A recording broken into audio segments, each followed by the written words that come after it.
After 37 hours on the road, we finally made it to Starbase and we got to see the Starship. We got to see the construction facilities. It was an absolutely amazing day. I'm not going to edit this too much because I'm on the road and it's difficult to do that. So I'm just going to show you some clips of things throughout the day, and then I'm going to come back and talk to you about my thoughts.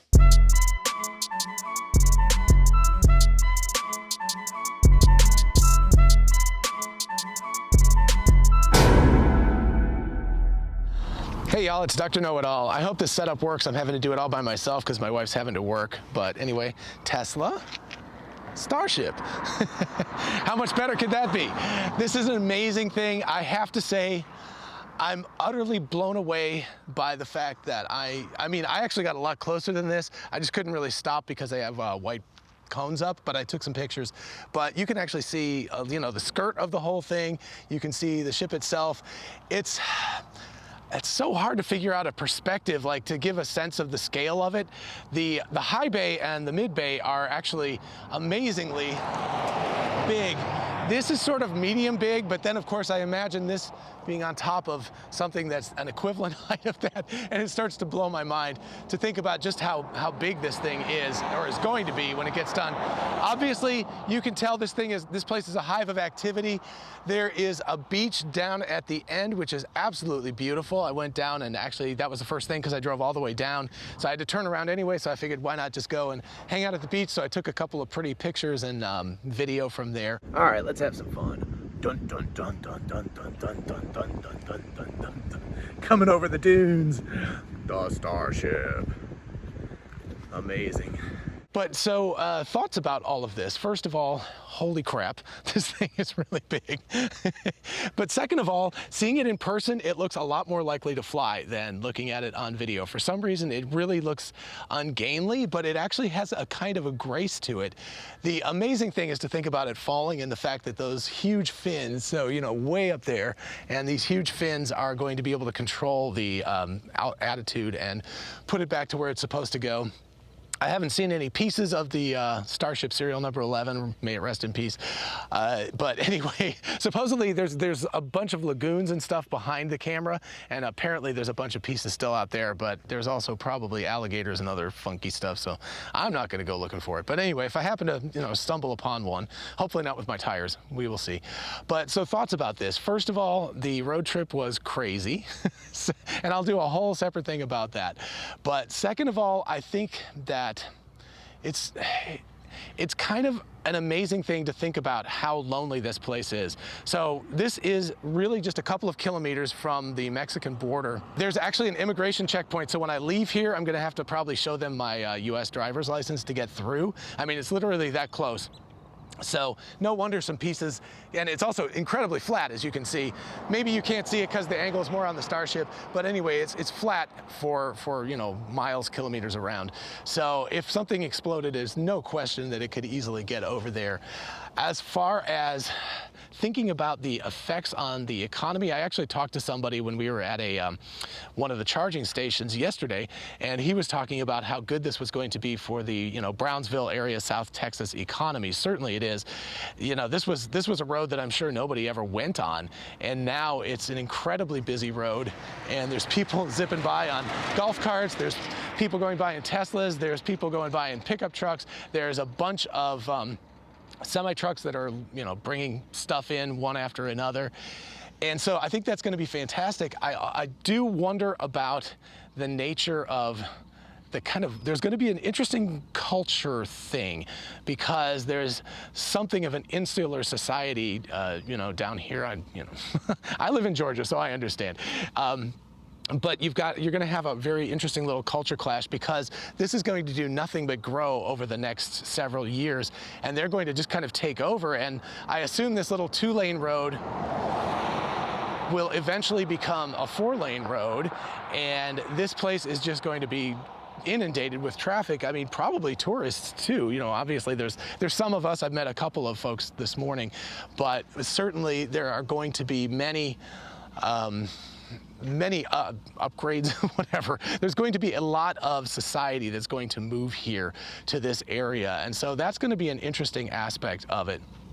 I think in terms of the ship itself, unfortunately, no static fire today. They have put it off. The first road closures don't start till noon tomorrow local time, and it's 9:45 local time, so that's over 24 hours from now. So nothing's going on, but they are working like crazy. I don't know if you can see in the background. I'll try to get out of the way, but they're putting in, there's a second fuel tank that they're putting in, or propellant tank, and obviously you've got Hopper or Hoppy over there. It's a little bit rusty right now. A whole bunch more propellant tanks. It's kind of amazing how close all of these tanks are to the Starship, because if it blew up on the pad, that would be a bad day, right? there would be serious problems with that. But anyway, apparently they have enough confidence in its ability to take off, at least without causing problems. I was not able to see where the landing pad was. I'm not sure. It can't be over that way, so it must be over there somewhere, but I'm not exactly sure exactly where. But anyway, we'll see. Another Tesla. There's an awful lot of upgrades to serial number 15 that are visible from the outside, but I think that most of them, of course, are on the inside, and of course you've got the new Raptor engines and everything. And from the other side, there's a complete band of heat tiles around the other side. And so they're obviously working on trying to test more and more complete amounts of heat tiles. The interesting question is, of course, whether it'll actually ever stick the landing so they can actually examine them after the fact, but fingers crossed. Also, fingers crossed it happens reasonably soon. For my selfish sake, it doesn't really matter for everybody else, but anyway, I just figured this is pretty amazing stuff. All right, and a quick trip by the construction facilities. Mid bay, high bay. I think that's SN20, if I'm remembering correctly. So yeah, and then more fuel tanks. So it's pretty crazy. There's looks like Stargate is there. You probably can't see that, but there's a Stargate like lounge / restaurant and stuff, I'm sure. So some facilities for people. This is amazing. This is also a hive of activity. That building is really tall when you think about the booster is going to end up inside of that thing. It's like, holy mackerel. And then you put that one plus that one together and stack them on top. So imagining exactly how big that's going to be is pretty nuts. It's kind of mind-boggling to start to think about putting those together, and also just how skinny it is. I mean, I know it's, is it 9 meters in diameter? But anyway, it's very large, but it looks really, really thin when you start stacking them on top of each other. So pretty amazing stuff. Anyway, that's it from the construction area. All right, so tell me what your name is and why you're here, and when you got here, actually. Miger Stolen, from Georgia, originally from Latvia. Came to see this whole thing. I guess not really a fanboy of Elon Musk, but it's like what he's doing. Yeah, I arrived here yesterday. Flew from Georgia. But this is, yeah, so actually this is kind of weird because we were both a couple of days ago in Georgia near Atlanta, and now we're both here, so. It's like literally saw your post yesterday. It's like, hey, this guy lives actually quite close. Yeah, it's actually super cool that you, you know, knew who I was. That was awesome. I started watching this feed from like since the Starhopper started flying, so, or right. Maybe on its last flight.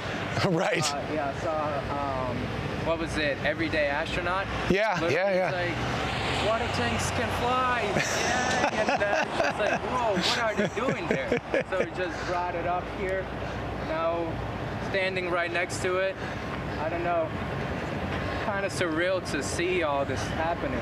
We were just talking about the heat tiles, and you can see the little sort of rectangle on the top right below the empty space looks new because it looks like it's very different from the other stuff. So that's going to be a really interesting part of the whole ship, is like that, those little areas where the winglets are. Seeing it on the camera and seeing it in real person is just changes perspective. It does. It does. Yeah. Did you feel the same way? Because when I was looking at it on camera, I always thought it couldn't fly. There's no way. But now it actually looks kind of elegant.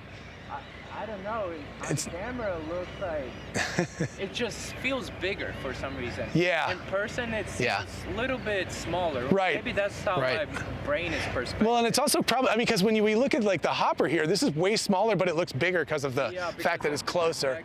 Right. If you probably went up closer, right. Seeing all the people on the camera, how it's like there's one next to it. So. Well, when we were looking at it, the one that the SN20 that they're building down at the construction, those guys on top were really small. I planned it. I want to see the launch happen, but it's like with all these TFRs just being and everything.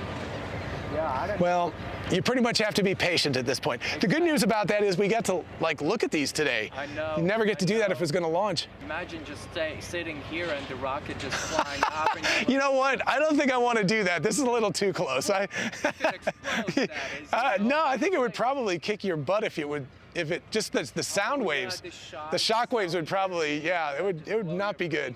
Yeah, it'd be a cool sight, but it might be the last thing you saw. All right, well, thank you so much. I appreciate it, and let's have good luck together, and hopefully get to see it launch in a couple days. It flies on the 22nd. All right, so you saw a bunch of stuff that happened today. I know it was kind of scattershot, but hey, it was first reactions, right? But anyway, I have 4 thoughts about the day. The first one is that the Starship actually in person weirdly doesn't look quite as big and quite as unlikely to fly. It actually looks like something that could fly, and so that's pretty cool. I think the giant cranes are also super huge, but I don't know, maybe the scale of everything is so big that you just don't notice, but even those didn't look that big on scale with everything else. One thing that was amazing was that the fuel tanks, we actually counted rings, and those are half as tall as the actual Starship. And remember, that's just the upper stage. So, you know, when you start to think about those two together, it's kind of mind-boggling. I also thought about the fact that when we looked at the high bay plus the mid bay, if you kind of put those on top of each other and created a stacked thing that would be the height of the full Starship plus Super Heavy, it's kind of amazing to think about how big this is going to be. Point number 2 is the people. Not only at Starbase and in Boca Chica, but also along the road when we would stop at supercharger stations and everything. Everyone is so nice and actually very informed. It was actually really cool. We learned a lot of stuff.